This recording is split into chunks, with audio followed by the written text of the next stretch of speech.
Cancer আক্রান্ত রোগীর মৃত্যুর পর মুগদা মেডিকেল কলেজ হাসপাতালের চিকিৎসক স্বাস্থ্যসেবা কর্মীদের উপর এভাবেই হামলে পড়ে স্বজনরা। অথচ 4 দিন আগেই রোগীর জন্য আইসিইউ কল করা হয়, স্বজনদের জানানো হয় তার অবনতিশীল স্বাস্থ্য সম্পর্কে।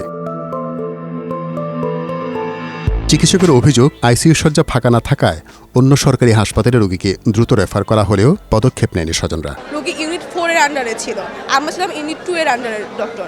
আমাদের কালকে অ্যাডমিশন নাইট চলতেছিল। রোগী অনেক বেশি রাশ থাকার কারণে অনেক বেশি প্রেশারাইজ ছিল। রোগীর যেটা হয় অ্যাডমিশন নাইটে অনেক বেশি প্রেশার থাকে।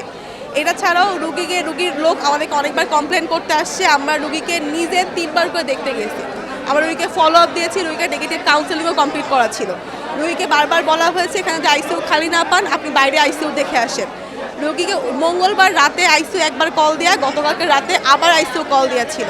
রোগীকে এতবার করে বোঝানোর পরেও রোগী বাইরে কোথাও দেখতে যায়নি। তিনি বলেন, রোগীর মৃত্যুকে কেন্দ্র করে চিকিৎসক স্বাস্থ্যকর্মীদের উপর অতর্কিতে হামলা চালান স্বজনরা, যে সংস্কৃতি প্রকারান্তরে রোগীদের সেবাকেই বিঘ্নিত করে। আমরা ওখানে ছিলাম মোট 3 জন, একজন ইন্টার্ন, একজন মেডিকেল অফিসার, একজন ট্রেনি।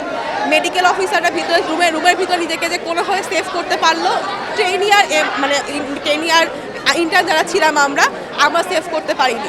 ট্রেনি অনেক বেশি খারাপ অবস্থাতে ছিল, ওনাকে অনেক বেশি ব্লিডিং চলছে ওনার, এবং একই সাথে ওনার ওই সময় তো ওয়ার্ড বয় ছিল যে অনেক সেভ করার ট্রাই করছে, সে অনেক বেশি ব্লিডেড হয়েছে। আমি একা ফিমেল ডক্টর ছিলাম, আমি জাস্ট নিচু হয়ে বসেছিলাম, আমার অনেক কিছু ছুঁড়ে ফেলা হয়েছে, আমি নিজে পায়ে অনেক আঘাত পেয়েছি। একই অবস্থা, এমন একটা অবস্থা, ওখানে না কোনো আনসার ছিল, না কোনো পুলিশ সদস্য, না আমাদের সিকিউরিটি দেওয়ার মতো আর কেউ ছিল।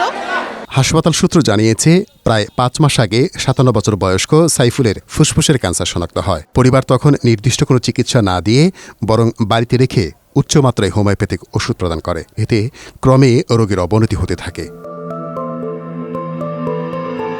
এদিকে সেবামূলক প্রতিষ্ঠানে চিকিৎসকের উপর বারবার এমন সহিংস আক্রমণে ক্ষুব্ধ ও স্তম্ভিত চিকিৎসকরা। তারা এই ঘটনায় দায়ীদের শাস্তি ও চিকিৎসক স্বাস্থ্যসেবা কর্মীদের নিরাপত্তা নিশ্চিতের দাবি জানান। আমাদের মোটা দাগে এই 2টা দাবি। একটা হচ্ছে মামলা করতে হবে হাসপাতাল কর্তৃপক্ষের পক্ষ থেকে, একই সাথে মামলার প্রেক্ষিতে গ্রেফতার হইতে হবে, এবং আমাদের শৃঙ্খলা বিধানের ক্ষেত্রে আমাদের এই যে দর্শনার্থী যারা ঢুকে পেশেন্ট, তাদের যে ঢোকা, এটাকে আমাদের একটু কন্ট্রোলে আনতে হবে। ঠিক আছে, একই সাথে আমাদের ওয়ার্ডগুলোতে আমাদের ইন্টারনালি যে আনসার আছেন তাদের নিরাপত্তা বাড়ানোর ক্ষেত্রে আমরা আরও কিছু পরামর্শ সেখানে দিয়েছি। তবে মোটা দাগে এই 2টা দাবি আদায়ের জন্য আমরা হাসপাতাল কর্তৃপক্ষকে 48 ঘন্টার সময় বেঁধে দিয়েছি। যদি এসব দাবি আমাদের প্রশাসন মেনে নেয় তাহলে আমরা অনতিবিলম্বে কর্মবিরতি প্রত্যাহার করে আমাদের ডিউটিতে ফিরে যাব। আর যদি প্রশাসন না মানে তাহলে আমাদের যে আলটিমেটাম দেওয়া হয়েছে 48 ঘন্টা, সেই আলটিমেটাম পর্যন্ত আমাদের এই কর্মবিরতি চলবে। 2 দিনের মধ্যে দাবি বাস্তবায়নের আশ্বাস দিয়ে চিকিৎসকদের কর্মস্থলে ফেরার আহ্বান জানান কর্তৃপক্ষ। তোমরা জরুরি বিভাগের চিকিৎসা যেটা অবরোধ করে রেখেছ, এটা এখনই খুলে দিবা, এবং তোমরা আপাতত তোমাদের কর্মসূচি স্থগিত করো, এবং আমরা 2 দিনের মাঝে তোমাদের যে নিরাপত্তা ব্যবস্থা এটা দৃশ্যমান ও কার্যকর করে দেখাবো। তোমরা তোমাদের আন্দোলন করো, আমাদের কোনো আপত্তি নেই, তোমাদের সাথে আছি। আমি আর তোমাদের মধ্যে কোনো পার্থক্য না, আমি তোমাদের মতোই ছিলাম, আমি তোমাদের মতো ভুক্তভোগী হয়েই আসছি এই লেভেল পর্যন্ত। তো এই জন্য ইমার্জেন্সিটা ছেড়ে দাও, আমরা রুগীদের সেবা দিব, আমরা আমাদের দাবি আদায় করব, কিন্তু কারো কষ্ট দিয়ে না।